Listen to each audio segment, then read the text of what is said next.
Hi everyone, in front of me I've got MOTOROLA Moto G71 5G, and let me share with you how to clear credentials on this device.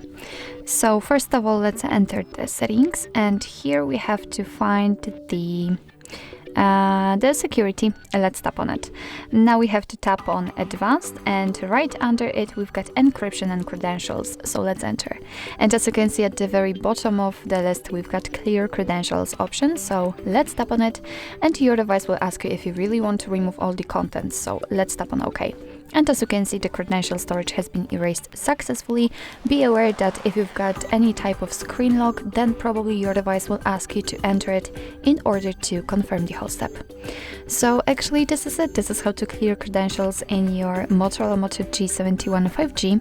Thank you so much for watching. I hope that this video was helpful, and if it was, please hit the subscribe button and leave the thumbs up.